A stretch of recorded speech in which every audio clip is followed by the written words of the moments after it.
grijă de noi toți până acum. Da. Mai rar oameni ca dumneavoastră. Mulțumesc.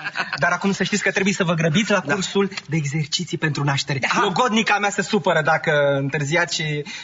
Antrenoarea e logodnica dumneavoastră. Da. Păi felicitări, tăticu, de ce n-ai zis așa de la început? Ai ținut secret, șmecherie. Să străiască, felicitări. E bună, îmi place de-aia, e miștoacă. De ce mă complimentez și eu? V-am zis acum pentru că îmi sunteți mai simpatici. Sigur, bravo. Oricum, trebuie să-mi iau la revedere de la dumneavoastră, pentru că eu o să... La revedere? Da. De ce? Plec în concediu. Foarte bine. În străinătate. Foarte bine. Du, domnule, la plimbare. Du, domnule, să cheltuie și ia puțin. Că așa stă treaba astăzi. Bănuiesc că 2-3 zile acolo nu să fie problemă. O lună. Cum o lună, domne? Păi eu n-am spune într-o lună. Pui! Eu nasc până într-o lună și ați promis că asistați la naștere. Așa Păi da, am promis atunci când nu eram logodit. Acum am cumpărat biletele pentru Etiopia, n-am ce să fac, n-am cum să vin de acolo. Nu am cum, îmi pare rău. Etiopia? Păi ție ți-arde de Etiopia când eu nasc aici, sunt în chinurile facerii. Lasă-mă, niciun pui. Păi bine, dom'le, voi n-aveți bani, văd pe la televizor că vă plângeți, că n-aveți bugete, că nu sunt bani, că nu știu ce, și vă arde de Etiopia. Păi de ce nu te duci, tăticu, la Herculane? Pentru că la Herculane nu se face safari. Vrem safari acum. Adică noi avem un ban în buzunar, dar ne arde de safari până Etiopia.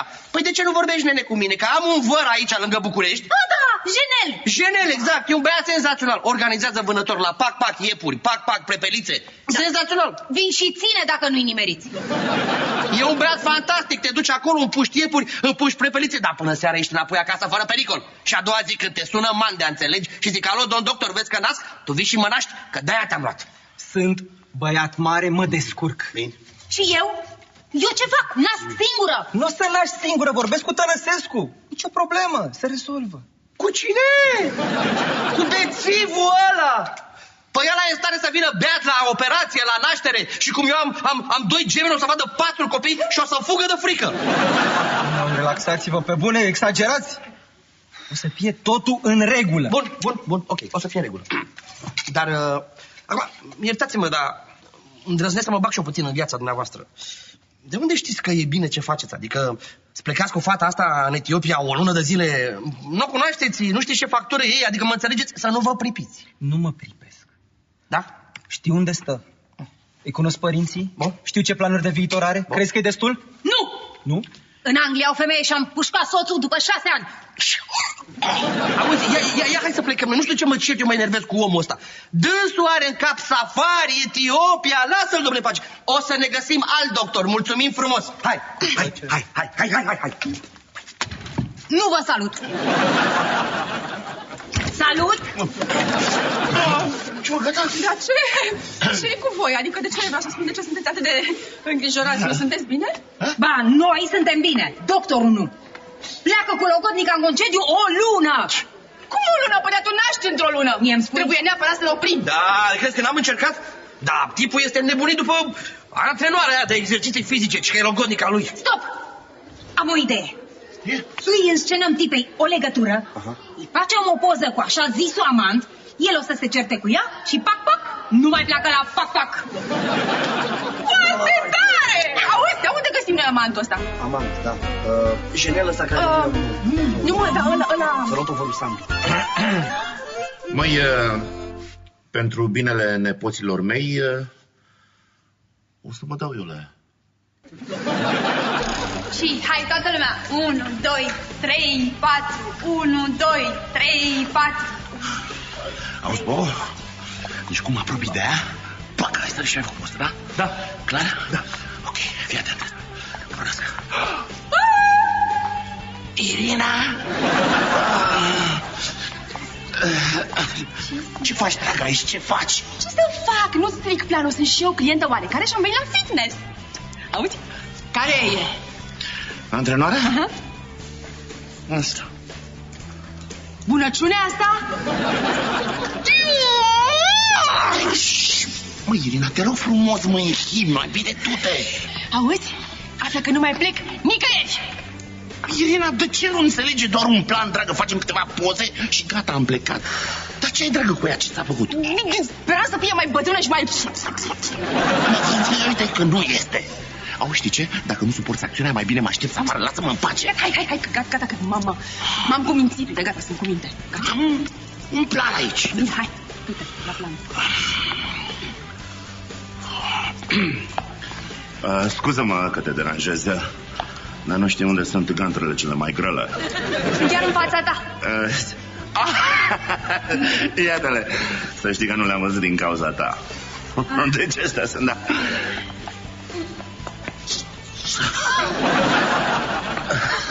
Mersi.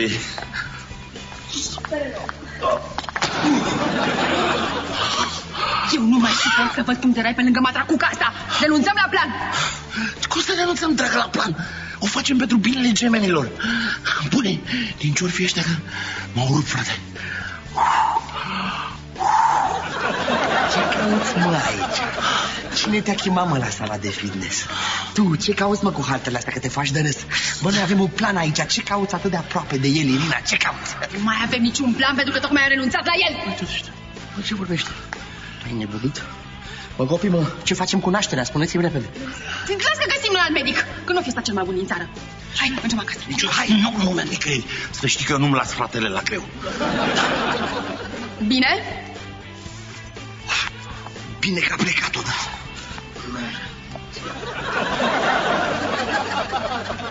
Ce s-a întâmplat?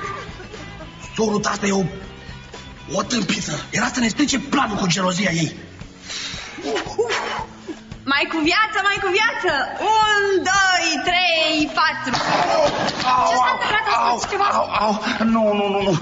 Dar oricum ești foarte drăguță și foarte amabilă și foarte sexy. Ce s-a întâmplat?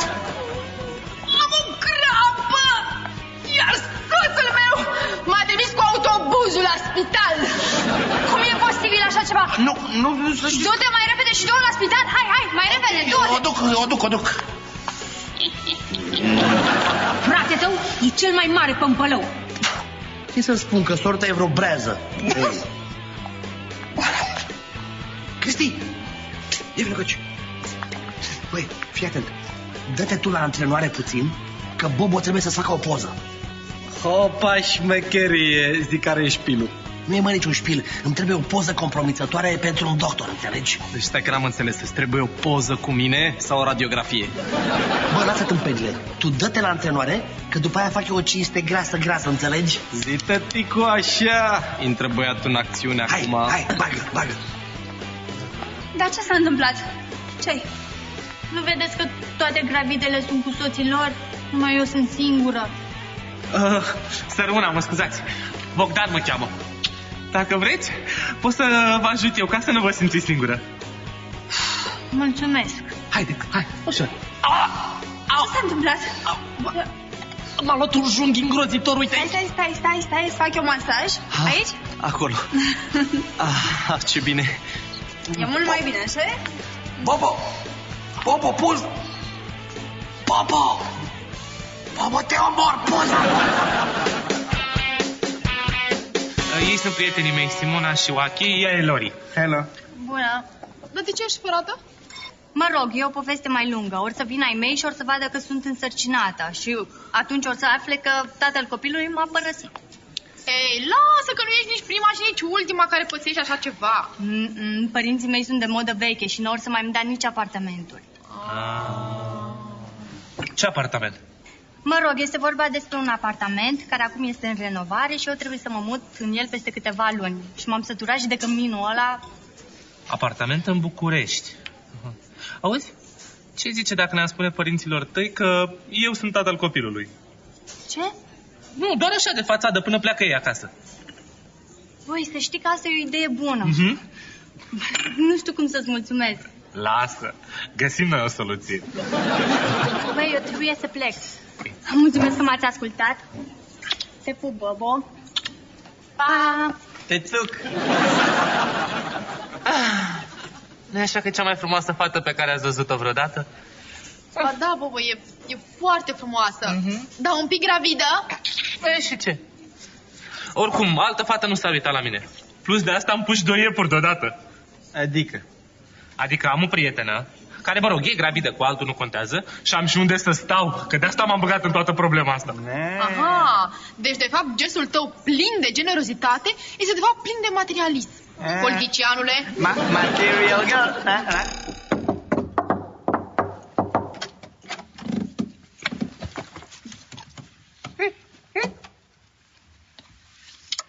Ai venit. Da, și-mi place că vrei așa direct.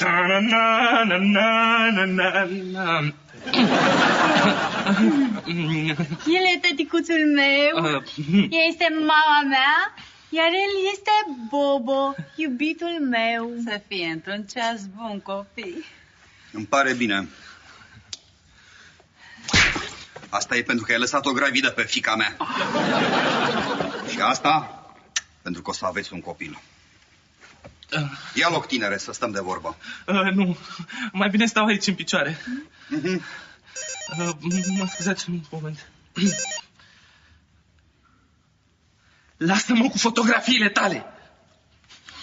Închide telefonul. Da. În afară să lași fetele gravide. Cu ce te mai ocupi? Păi știți, a fost un accident. Nu vorbi mie de accidente. Spune mai bine dacă ai vreo meserie. Sper că nu ești bișnițar. Nu, sunt student. Și mai fac și câte o fotografie pe la ocazii. Și din ce o să trăiți? Sper că nu o să-ți îmbraci familia în fotografii. Nu, am niște venituri și sper să le mulțesc. Deci, 0. Și pe ai tăi când o să-i cunoaștem? Pe ei? Nu v-a spus Lori? Nu le-ai spus? Nu v-a spus. Eu sunt orfan. Am crescut la orfelinare. Îmi pare rău. Îmi pare rău, dar trebuie să știu ce proiecte ai în legătură cu fata mea. Raportează-mi. Păi am niște proiecte serioase să trăiți. Normal că o să fiu alături de ea și de băiețelul nostru. Băiețel? Lori ne-a spus că e vorba de o fetiță. Da, păi, da, e o fetiță, dar e mare și frumoasă ca un băiețel. Seamănă cu mine. Te avertizez că atunci când e vorba de binele fetei mele, nu am nicio milă. Bătaia e bătaie. Dacă este necesar, te bat ca la regulament. Ai înțeles? Da.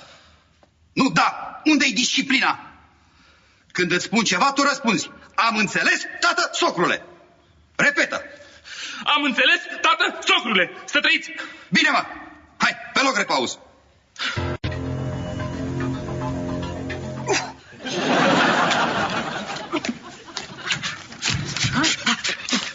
Băi, dacă n-am mers varianta cu înscenarea, am făcut planul B.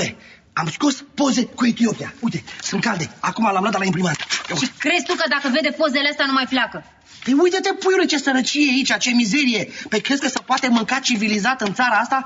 Pe când la noi la cantină o supiță curată, totul foarte ok, totul foarte bun și îi mai dau și gratis. Un an. E, un an. Până nasc, pe urmă, ciuciu, gata de mult. Dar Bobo n-a reușit nimic? Ba, a reușit, puiule. A reușit să-și ia niște șuturi în fund de la mine. Ce vrei, mă? Ce vrei, că m-ai speriat? Cum adică ce vreau? N-ai zis tu să mă dau la antrenoare? Și m-am toată noaptea. Exact, și a fost foarte mișto. Jur pe sănătate și carieră. Sigur, lăudăros ca toți bărbații. Cine te crede, Cristi? Da? Bine? Ia. Mă... Bă, băiatule, dar cum stăteați, mă, aici? Da, da. Păi, Cristi, dar cum ai făcut tu toate astea? Pardon, nu le-am făcut eu, ea le-a făcut. Eu doar am făcut niște copii. Bă, băiatule, ești mare, bă. Dacă ai pus tu mâna pe bunăciunea asta... Pui! Care e o stricată, de altfel, mă. E stricată. Mă iertați, eu trebuie să plec, am întâlnire cu cine? Cu stricata. Păi în cazul ăsta nu mai avem nevoie de pozele cu Etiopia. Bagă aici. Auzi? Ce bine. Pui! Da, scuze, e material aur e aici. Îi le arătăm așa pur și simplu? De cum să arătăm așa, puiule? Îi le strecurăm frumos pe birou, sub rețetar. Un cadou de la niște oameni binevoitori. Și le găsește... Bună ziua! Iară voi? V-am spus că nu renunț la călătorie. Da, știu. Nu, de data asta am venit, domnul doctor, să mă spune că ne pare foarte rău că am fost nervoși și să vă dorim călătorie plăcută. Ne-am dat seama că fericirea dumneavoastră e mult mai importantă decât nașterea noastră. Așa. Mulțumesc mult. Acum trebuie să plec, așa că... Nu ne prescrieți o rețetă? Da. Nu ai nevoie de nicio rețetă. Da. Știți, eu aș avea nevoie de un calmant pentru că nu prea dorm bine noaptea. Pentru calmante nu e nevoie de rețetă. Dar el nu doarme deloc.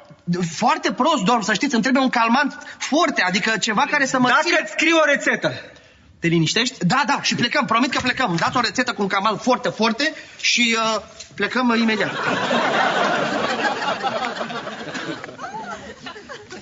Ce-s asta? Voi l-ați adus? Nu, de unde? Ce? Permiteți să... Aoleu, domnul doctor, îmi pare foarte rău. Îmi pare atât de rău că logodnica dumneavoastră este de o asemenea factură. Dar asta nu e logodnica mea. Dar cine e? Aceasta este antrenora de dimineață de la fitness. Logodnica mea e după amiază. Asta înseamnă că sunteți fericiți. Fericiți? Când mă înșală Amanda? Amanda?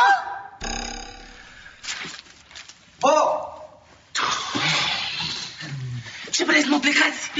Hai, mă, mai repede, că murim de foame! Abia aștept să ieșim în oraș, sunteți 4. Măi, nu știu dacă se poate, pentru că Lori e foarte fițoasă și nu o să iasă cu niște papagali ca voi. Ce face? Ce, mă? Bine, am să vorbesc cu ea. Hai, mă, plecați! Du-te, mă!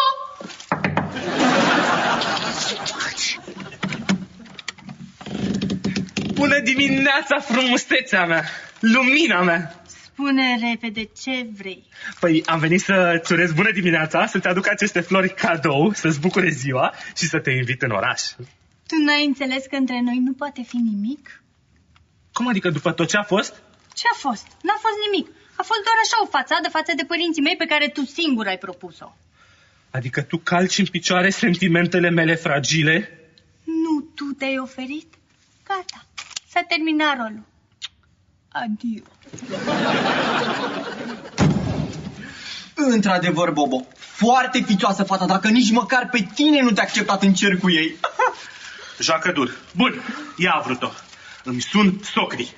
Bobo, tu nu ai socri? Plecați, știu eu ce fac. Bobo, ți-am zis că nu mai vreau să te văd. O, Doamne, nu mai bate așa ca un nebun. Dar nu trebuia să plecați să... Nu! Am mai trecut o dată pe aici să vedem dacă e totul în regulă. Da, totul e în regulă. De ce n-ar fi? Unde-i Bobo? Bobo? E în oraș. E în oraș? Da. Ia să-l aducem noi acasă. Bobo! Spre casă, înainte! Marci! 1, 2, 3, 4, 1, 2, 3, 4, 1, 2, 3, 4. Tată, socrule, domnul Stoian, eu o iubesc sincer pe fata dumneavoastră, dar ea mă flituie. Nu, tăticuțule, să știi că el umblă după altele. Bobo! Da, dar nu v-a spus că încă plânge după foștii iubiți. Deci, așa stau lucrurile între beligeranți, da? Tăticuțule, mă gândesc că poate ar fi mai bine fiecare cu drumul lui. Nu! Adică nepoțica mea să se nască fără tată? Nici gând! Hai, pupați-vă și îmbrățișați-vă! Hai! Ți-am zis că nu scap de mine. Ajunge! Bobo! Bobo! Bobo! Să trăiți! Vine aici! Vine aici! Da. Fii atent. Vă duceți la un restaurant. Da? Da? Unul bun. Da? Cu taxiul. Da. Vă împăcați acolo. Ai înțeles? Am înțeles? Da? Să trăiți! Bine. Tu ce ai de spus? O să încerc, dar nu promit nimic. Dar n-ar fi mai bine să le spunem rudelor și prietenilor că tatăl copilului a murit într-un spânzurat. Înecat. Doamne ferește! Dar cum putem să spunem așa ceva când Bobo e viu și un băiat atât de bun? Da. Bine. Da. Hai, la restaurant, executare! Să trăiți! Să rămâneți! Liber! Și tu liber! Hai!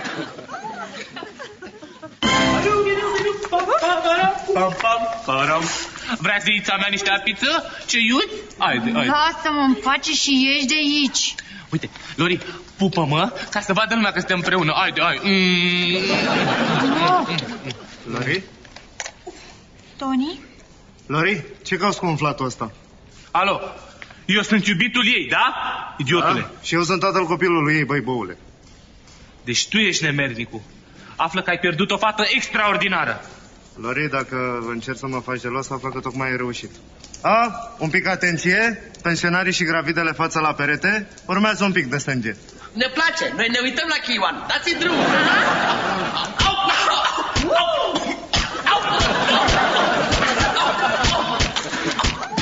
Bună ziua, am venit la domnul doctor Antonescu. N-ați aflat? El are animare. L-au mutat disciplinar? Nu, este internat, la salonul 7. Cum internat? La 7? Ia, hai.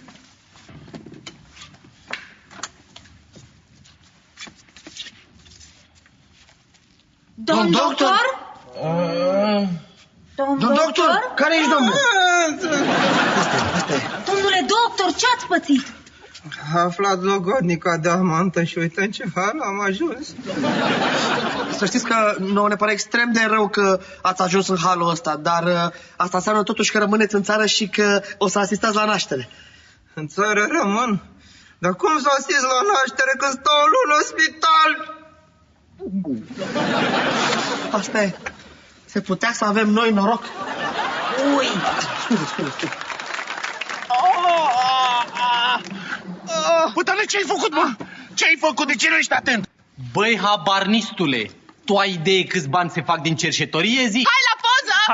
Hai. Păi după forma burții ești în 8 luni și câteva săptămâni, nu? Exact! 8 luni, 3 săptămâni și 2 zile. Cum ai știut? Nu! 110, 111...